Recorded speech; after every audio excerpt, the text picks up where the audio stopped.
Hey guys, today I'll be reading Little Miss Liberty by Chris Robertson. I hope you enjoyed the video.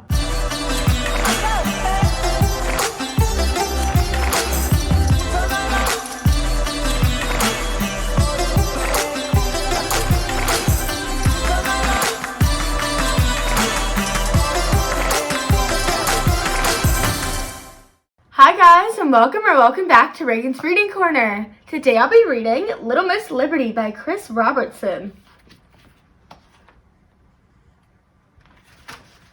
On an early July morning in the city of Paris,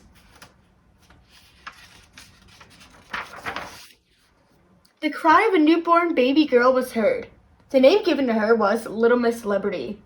The minute she was placed in her mother's arms, it was obvious she was special. To begin with, her coloring was a little on the green side.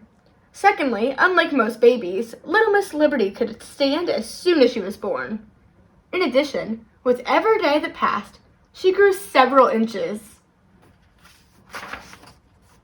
Her parents had a hard time finding clothes that would fit her.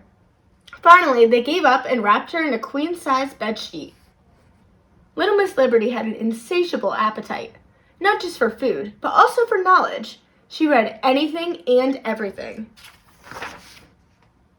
From books to cereal boxes, from billboards to maps, from comic books to her father's newspaper. She read and grew and read and grew some more. One day, her mother took her shopping. Little Miss Liberty picked out the most peculiar looking hat. She loved it so. She wore it every day. When she started school, the other children didn't quite know what to think of her. But she was of strong-willed character, and when the teacher asked the class a question, Little Miss Liberty's arm would shoot skyward like a rocket. It seemed to be frozen straight up in the air. Little Miss Liberty was a friend to all. She was especially kind to those who felt different or misunderstood, lonely or sad. Eventually, Little Miss Liberty finished school. By then, she found that she had outgrown almost everything.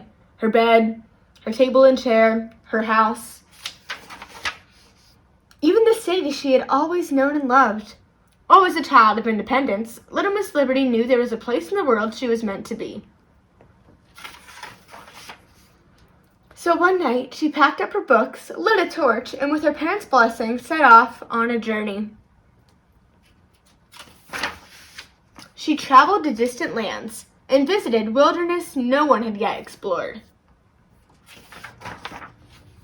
She discovered that the plains were much too windy, the mountains much too cold, and the oceans much too wet. Finally, after much searching, she happened upon a place she could call her own. A pedestal of perfect size, color, and proportion.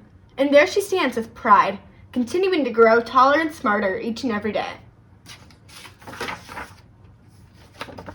I hope you guys enjoyed Little Miss Liberty by Chris Robertson, and I'll see you guys next time on Reagan's Reading Corner. Bye, thanks for watching. Make sure to like and subscribe down below.